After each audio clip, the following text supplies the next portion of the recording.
इस देश में हिंदू है कहां? या तो ब्राह्मण है, या क्षत्रिय है, या वैश्य है, या गुर्जर है, या जाट है, या वर्मा है, या शर्मा है। अगर हिंदू होता तो भारत हिंदू राष्ट्र नहीं होता।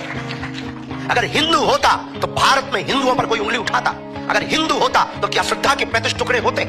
हिंदू होता तो क्या कन्हैया लाल दर्जी का मर्डर राजस्थान में होता? हिंदू होता तो क्या पाल घर में संत मारे जाते? हिंदू होता तो हिंदुओं की आस्था का प्रतीक रामायण को जलाया जाता।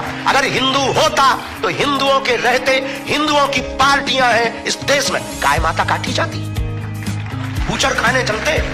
हिंदू होता तो क्या बांग्लादेशी हिंदुओं का दर्द नहीं दिखाई देता? क्या उन्हें वापस नहीं बुला लेता? आज इजराइल क्यों लड़ रहा है?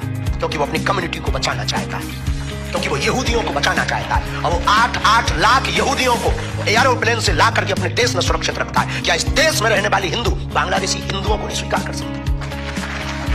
हिंदू है कहां?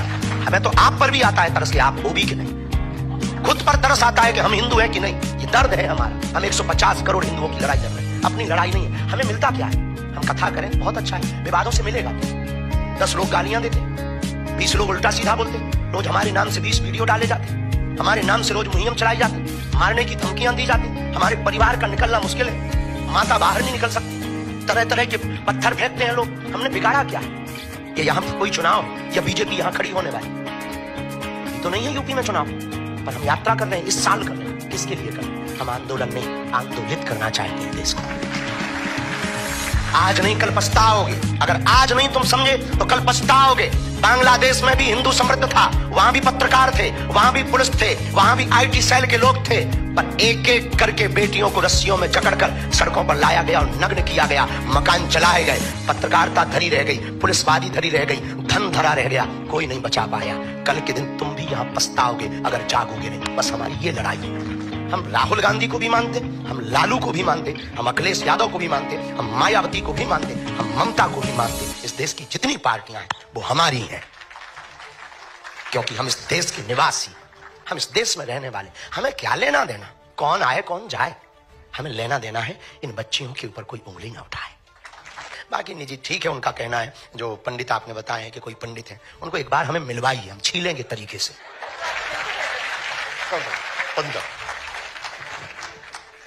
आपने कहा कि आप किसी भी एक पार्टी का पक्ष नहीं लेना चाहते, सबको एक जैसा ही मानते हैं, कभी कोई आप एक राजनीतिक टिप्पणी भी करने से बचते हैं।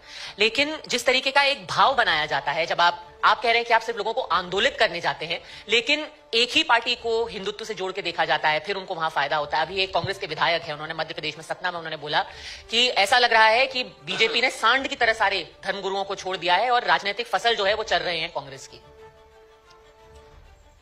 अब उनकी बुद्धि का क्या कहा जाए। राजनेताओं पे हम बयान तो नहीं देते हैं, पर एक शब्द कह के हम फिर से, तुम अपने साड़ छोड़ दो।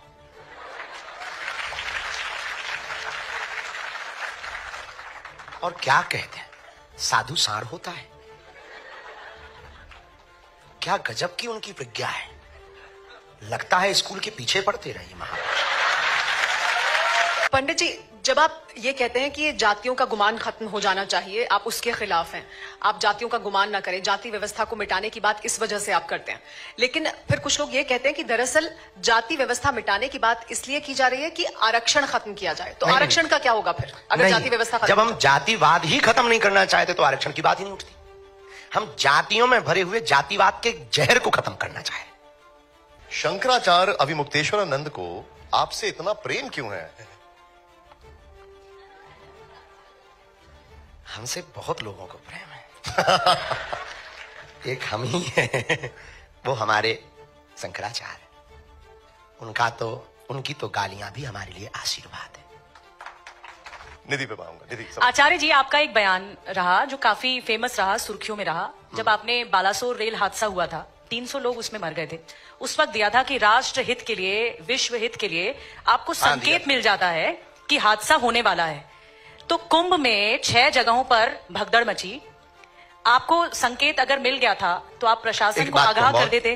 अभी म्यांमार और थाईलैंड में भूकंप आया। जी जी, तो अगर आपको संकेत था तो आगाह किया जा सकता था। हमने उस बयान को, ठीक है, लोगों ने इस प्रकार से भी देखा। हम आपको पहली बात ये बता दें, हम भगवान नहीं है। हम एक साधारण सनातन सिपाही, प्रारंभ में ही हमने आपको जवाब दिया। दूसरी बात, अपनी उस बात पर ही हम आपको एक बात जोड़ी जानी चाहिए जो पूरी बात लोगों तक नहीं पहुंची, उतनी ही के लिए पहुंची। जानना एक अलग विषय है, पलटना एक अलग विषय है। और कहीं पर भी देश में कहीं विश्व में कुछ ना कुछ तो चल रहा है, ये तो तय है। हमारे पास ऐसी कोई शक्ति नहीं है कि वो हमें कान में बताते हो या सामने खड़े होकर।